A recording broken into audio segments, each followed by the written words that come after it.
Nagsimula ang palabas sa tatlong kalalakihan na sakay ng pulang kotse at may dalang mga alahas. Sila ay papunta sa kung saan ngunit biglang may humarang sa kanilang daan.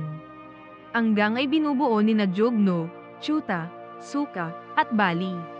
Binugbog ng mga gangster ang kawawang mga tao at pagkatapos ay ninakaw ang kanilang sasakyan at maging ang mga alahas na nakatago sa kotse. Matapos ito ay umalis na sila sa lugar. Mauunawaan natin na ang apat na gangster na ito ay mga nag-aabang lamang ng mga mabibiktima sa area, mga walang puso at kaluluwa. Nais lamang nilang magnakaw para sa pera. Mayroon silang kasamahan na nagbibigay sa kanila ng hudyat at pagkatapos ay maghahanda sila upang sumalakay. Sa ganitong paraan sila nabubuhay. Nakatanggap sila ng hudyat na ang isang boss ay dadaan sa area, at ang mga masasamang loob ay agad na nagtungo doon upang abangan ang boss. Ipinakita ang isang babae na nagngangalang Apurva kung saan kausap ang kanyang nobyo na nagngangalang Sid. Papunta siya sa Agra upang sorpresahin ang kanyang magiging asawa para sa kaarawan nito.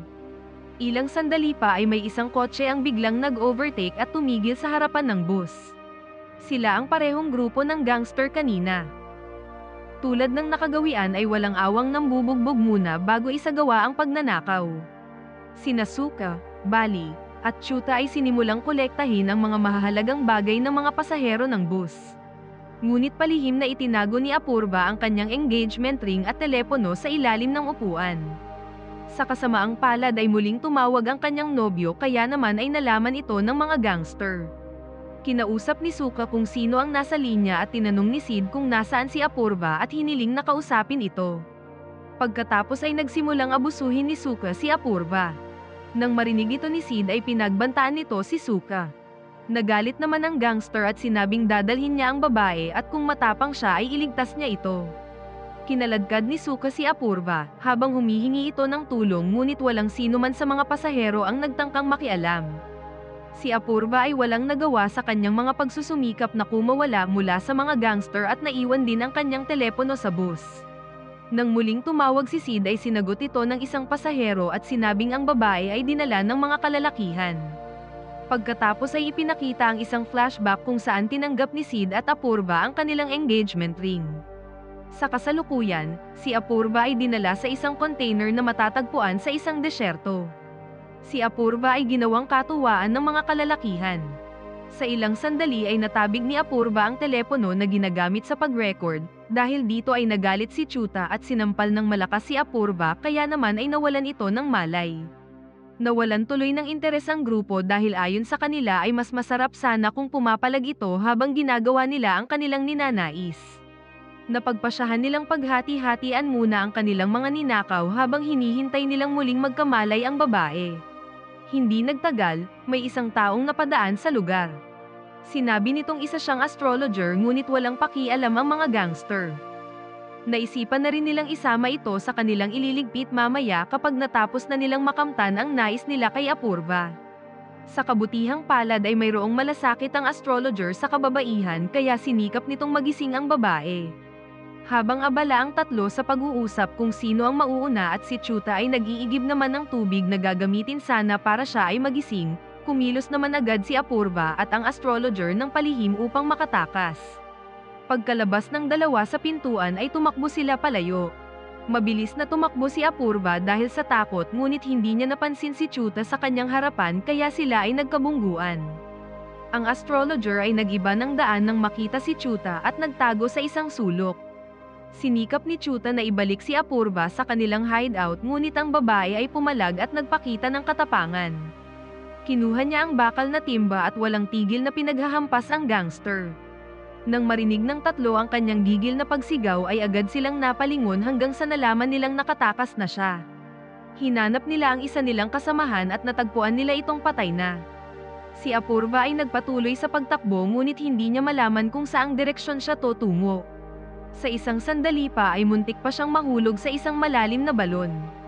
Nang marinig niya ang boses ng mga kalalakihan ay nagmadali siyang nagtago sa isang sulok. Sa kasamaang palad para sa astrologer, siya ay natagpuan ng mga gangster at inakala nilang siya ang pumatay sa kanilang kasamahan. Kaya naman ay walang awa nila itong binugbog at pinatay. Pag-alis ng grupo ay biglang nag-alarma ang telepono ng astrologer. Narinig ito ni Apurva at agad na kinuha upang magamit ito para makahingi ng tulong. Tinawagan niya ang kanyang nobyo at sinabing kinuha siya ng isang grupo ng mga kalalakihan sa isang abandonadong nayon. Siniguro naman ni Sid na gagawin nila ang lahat para mahanap siya, subalit sumapit na ang gabi ngunit wala pa ring dumarating na pulis sa lugar upang siya ay iligtas. Tila baliwala sa mga pulis ang sitwasyon. Muling nagkausap ang magkasintahan ngunit nabitawan ni Apurva ang telepono nang sinikap niyang magtago sa balon dahil hindi pa rin tumitigil ang mga gangster sa paghahanap sa kanya.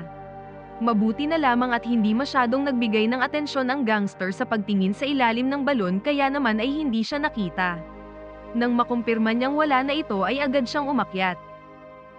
Nalaman niyang nasa paligid pa rin ang mga gangster kaya dahan-dahan pa rin siyang kumikilos. Sa damuhan ay nakakita siya ng isang karit na ginagamit sa pag-ani na maaari niyang gamitin pang depensa sa kanyang sarili. Kaya naman ay nagsimula siyang tumakbo upang lumayo sa lugar, subalit nakasalubong niya ang isa sa mga gangster na si Bali, kung saan ang lalaki ay tuwang-tuwa dahil masusolo niyang mag-isa ang babae. Nagpanggap naman si Apurva na payag na siya sa nais ng lalaki, subalit palihim niyang itinago sa likod ang hawak niyang sandata kasunod ng pagbaba niya sa kanyang suot pang ibaba. Nang inilabas ni Bali ang kanyang patpat ay dito na kumilos si Apurva upang putulin ito. Nang bumulagta ang gangster ay agad na kinuha ni Apurva ang dala nitong flashlight at nagmadaling lumayo. Napasigaw si Bali sa matinding sakit kaya narinig ito ni Jugno at Suka.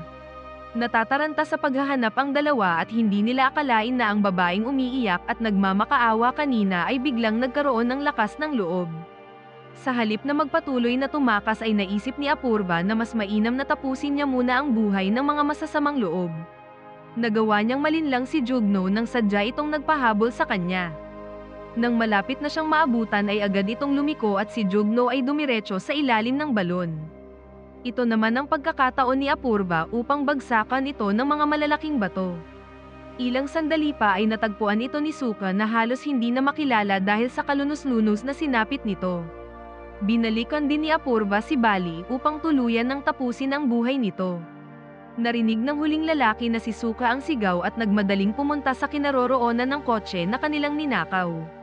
Pinaulanan niya ito ng bala at nang inakala niyang wala si Apurva sa loob ng kotse ay lumapit ito ngunit biglang umandar ang sasakyan. Sa loob ay nakita niya si Apurva na mabilis na pinaharurot ang kotse. At dahil dito ay tumilapon si Suka. Dahil sa hindi maayos na pagmamaneho ay hindi makaahon sa bukid ang sasakyan, kaya naman ay kailangang maglakad si Apurva upang umalis sa lugar. Sa kabila ng pinsalang natamo ni Suka mula sa pagkabangga ay hindi pa rin ito hinahayaan ang babae na makalayo. Dahil sa pagod at buong araw na walang kain ay tila unti-unti na ring nanghihina si Apurva. Narating niya ang riles ng tren ngunit muli siyang natagpuan ni Suka.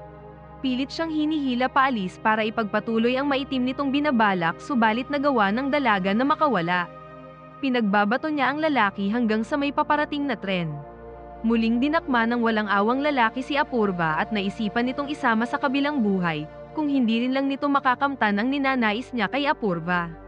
Sa kabutihang palad ay nagawang makagat ni Apurva ang kamay ni Suka, kaya naman ay nakaligtas ang dalaga mula sa rumaragasang tren.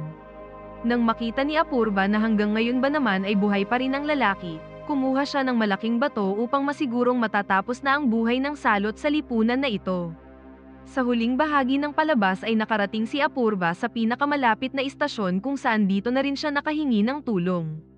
Sa parehong sandali ay nakarating na rin ang kanyang nobyo sa lugar kung saan siya dinala ng mga gangster. Muli silang nagkausap sa telepono at si Apurva ay napaiyak sa labis na kasiyahan dahil hindi siya makapaniwala na nakaligtas ito mula sa malagim na kapahamakan. Sana ay nagustuhan niyo ang palabas. Mag-like at mag-subscribe para ma-notify kayo sa mga bago nating upload. Maraming salamat!